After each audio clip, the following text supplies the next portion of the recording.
50th anniversary event, 50th anniversary season of Monster Energy AMA Supercross, all part of the SuperMotocross World Championship, as we welcome you to the SMX Insider post-race show here at Snapdragon Stadium in Southern California in San Diego. And boy, what a night. This is all about celebrating the sport, and we sure did that here tonight. Hi folks, Lee Diffie, the GOAT of the sport, Ricky Carmichael.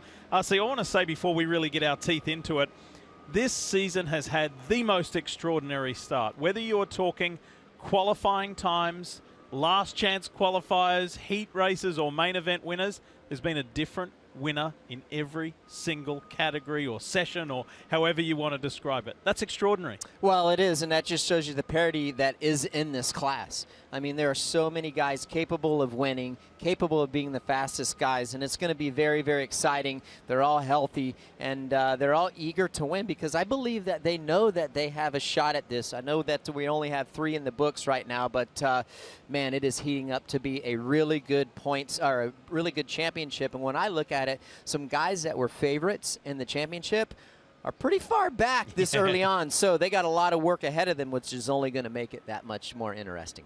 A celebratory night not only for the sport, but a celebratory night for Aaron Plessinger. So let's get you to what went down here in San Diego at Snapdragon Stadium, where weather was a talking point, and weather impacted the night for the 2nd week in a row. Not only San Francisco, but here in San Diego. How would the night go for the red plate holder, the #1, the reigning champion, and the points leader coming into San Diego? That's Chase Sexton aboard his Red Bull KTM.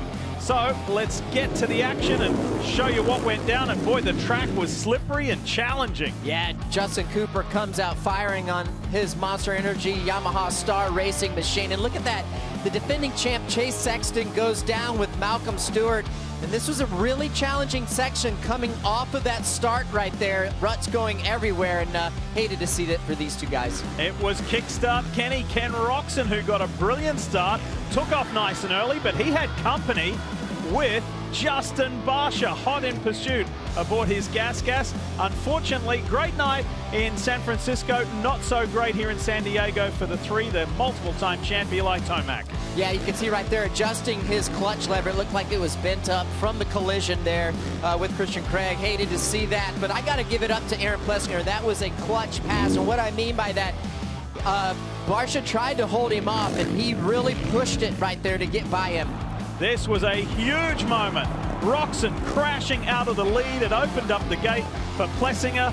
Plessinger didn't look back from that point, and unfortunately Roxon had to go via the mechanics area. He was playing catch-up. A shame for Ken. Rarely do you see that mistake made like that by Ken Roxon. He's a veteran of the sport, and I hated to see that for Kenny because he would have had a great run.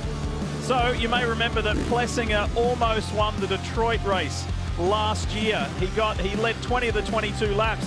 So here he is out in front, but he knows pressure is coming in the form of Cooper Webb, who got as close as less than 2 seconds. Well, they're great friends, and make no mistake about it, I guarantee you Aaron Plessinger knows just how lethal Cooper Webb is, and Cooper had the eye of the tiger tonight. But this right here gets jammed up. Watch his displeasure he's going to show to Chase Sexton.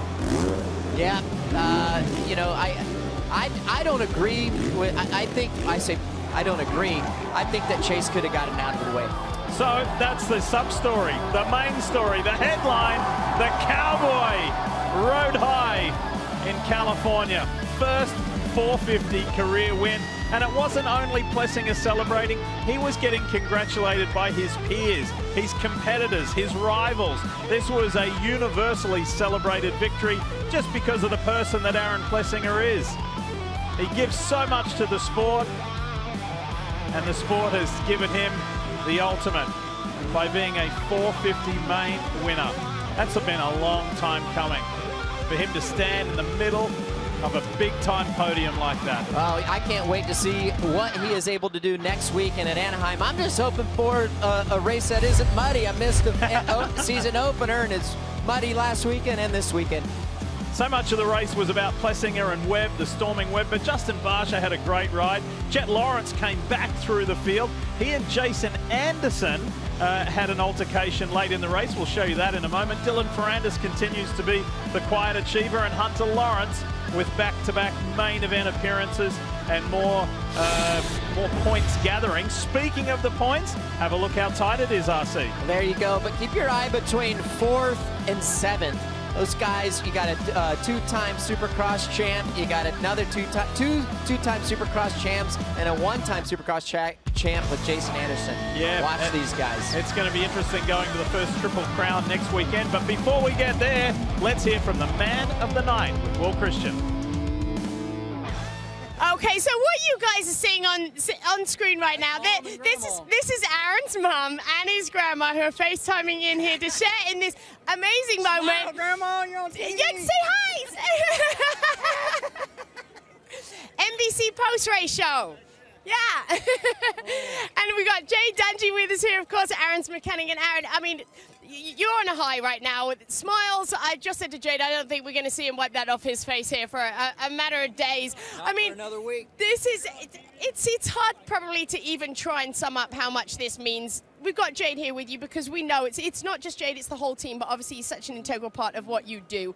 So how much does it mean for the team as a whole, for all the work that's gone in? They knew what you were capable of, but now you stamped it. You went out there and you stamped it. Yeah. I mean, these guys believe in me before they even put me on the bike.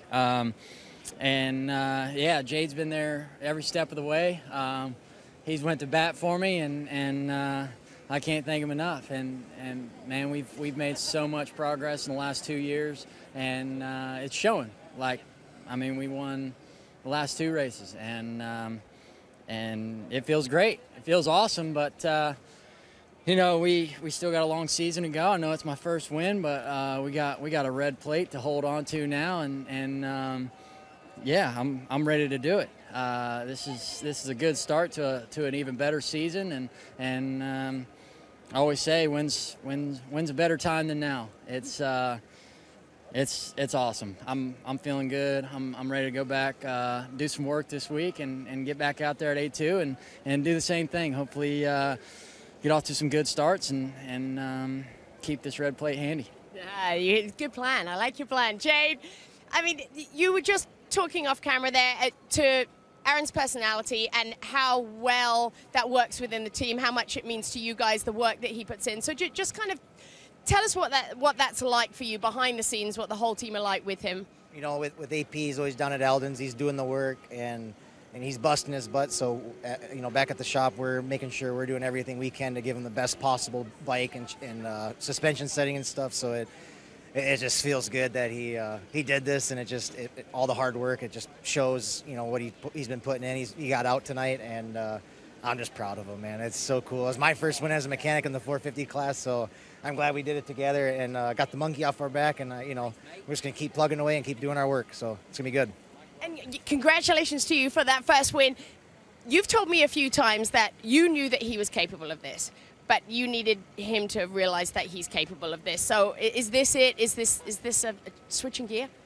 You know, judging off my experience like this will you know, give him confidence, and it kind of spirals into something good. So we still got to keep him grounded, keep doing our homework. You know, it's only the 3rd race, so there's still a lot of work to be done. But you know, just it's good to knock this out, and we'll keep plugging away. So it should be good.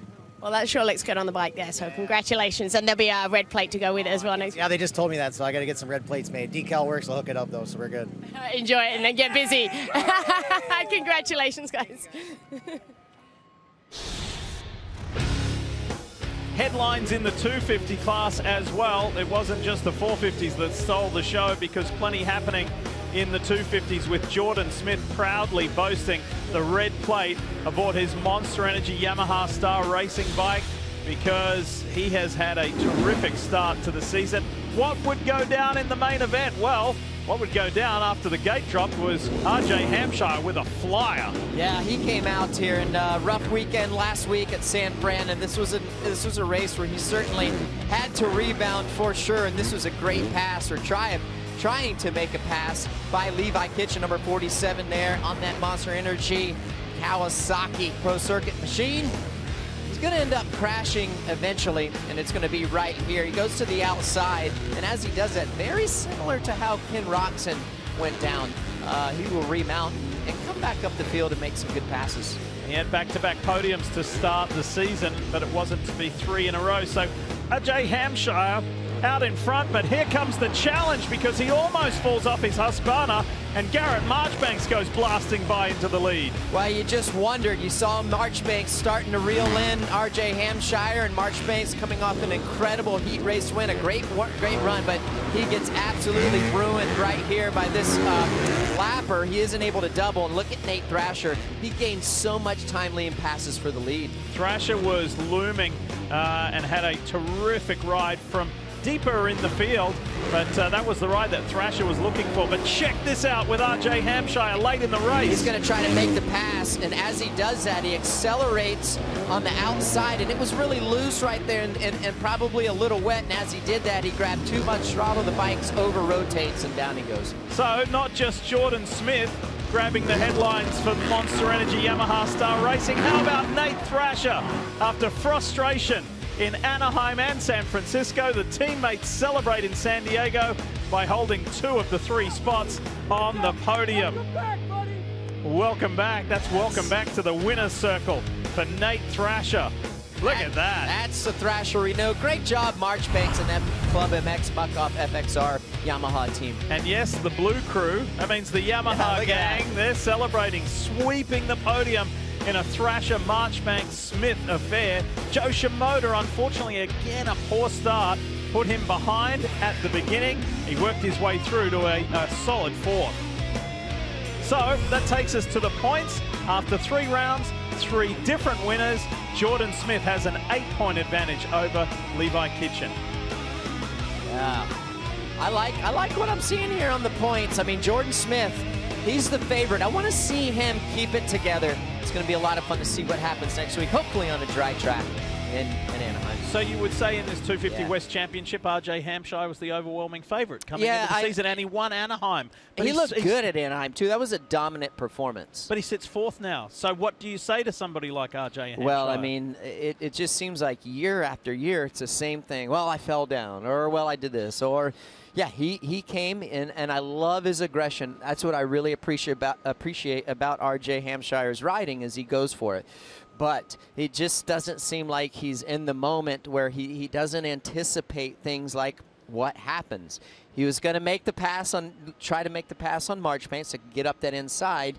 He got in the loose stuff where it was kind of wet and all the loose dirt was going to be pushed. He grabs a handful of throttle. The thing just over-rotates. Boom, he goes down. So he turns a possible, what was it, a 3rd? Yeah. 3rd into a 6th or 7th. So now he's plus 10 back in a regional championship where you have limited races, and it just continues to happen over and over and over, and I keep waiting for that not to happen, and it just doesn't. But I like what I'm seeing from Jordan Smith so far. He's been pretty poised. 3 races, 3 different winners. We couldn't ask for any more. However, let's go back to 450s for a moment and show you something that went down later in the 450 main, and it's between Jet Lawrence and Jason Anderson. There goes Jet on the inside. Does he run Anderson a little high? This had been going on for several laps, by the way. Oh, you see, look back, and watch the top of your screen. Okay, Jet's talking to him. He's pointing or something, or what happened, and then looks like Jason shows some frustration, or what have you. And oh, well, Jet grabbed Jason's helmet, and then Jason grabs his helmet. I can tell you right now, I don't want to be messing with Jason Anderson. Jason Anderson's riding incredible this year, and it'll be interesting to see get the details on what actually transpired. Yeah, it's hard to speculate right now. Well, I think Jason Thomas has more. JT? Well, Aaron Plessinger was certainly grabbing all the headlines, but there was a story developing behind them as well, as Jet Lawrence was trying to climb through the pack and finally was able to get around Jason Anderson, but they were not too pleased with each other after the main event. And I think there's a little bit of different perspective. You know, Jet Lawrence has had so much success and believes he should be up front winning races, but a rider like Jason Anderson, he also believes he should be up front and doesn't want to get pushed around by a rider like Jet Lawrence, and certainly doesn't want to have any confrontation afterwards. So there's a little bit of tempers flaring. I think Jet Lawrence, there's a little bit of a learning moment. You know, he's still trying to find his way with these veteran riders, right? And they should be shown respect. So I was able to speak with Dazzy Lawrence and also Dan Fahey from Monster Energy Kawasaki to get their perspectives, and I think they're both in the same place. They felt like there was an overreaction on the racetrack. Both riders lost their cool, but all is forgiven now, and they're just ready to move on and move towards Anaheim too. So what seemed very tense and very tempestuous on the track has now calmed. Cooler heads have prevailed, and I think you're not going to see any sort of ramifications as we move into to Anaheim next weekend. Amped up on track. That's not the first time we've seen that for sure. As we take you to the manufacturer's points, and this is a combination, by the way, of 450 and 250 across the various marks, and it's Yamaha with a compelling 20-point lead over Honda and Kawasaki alike as we head to the first Triple Crown of the year. That's next weekend. We go back to Angel Stadium of Anaheim for A2. What are you looking for? I love Triple Crowns. Everybody knows that watches Monster Energy Supercross. I am a huge fan of it. Why? Because you watch the best guys go at it 3 times in one night, and it's fun to watch the racers manage it. It's a great opportunity for guys to make up some points, guys that are behind. Also, it's a chance for guys to lose ground also, but I just love all of it. It's high intensity racing and a lot at stake. Yeah, so there's a lot on the line. I love it. Let's have a look at the A2 track map, the Yamaha track map as we return. There you go. Okay, so what grabs your attention? First thing that I see, well, you got the tunnel. A lot of stuff happening right here. A lot of short shoots, a lot of tight sections. When it's tight sections like that, I feel like it's hard for a lot of guys to get away. I like the faster start sections also across when they go across the start straight, cut back across the start straight. Those short shoots, I call them, or shorter sections, are going to be really, really tough and challenging. So you're going to have patience through those areas. And don't say 3 mutter. Don't say another mutter. No, not 3 in a row. Watch your mouth. Not 3 Don't be talking like that, brother. Come on now. This is how you can watch A2 next weekend. Of course, everything all season long on Peacock. There will be an encore presentation on CNBC. Remember that outside the US is the SMX Video Pass. It's all there for you to watch next weekend. Can't wait for it. Boy, we're going to be talking about this San Diego round, I feel, for quite a while. The parity is there, the variety is there, the winners are everywhere. But the fan favorite, the Cowboy. Oh yes, he's ridden off into the sunset. Yeehaw! Well done, AP. Aaron Plessinger. He's a winner.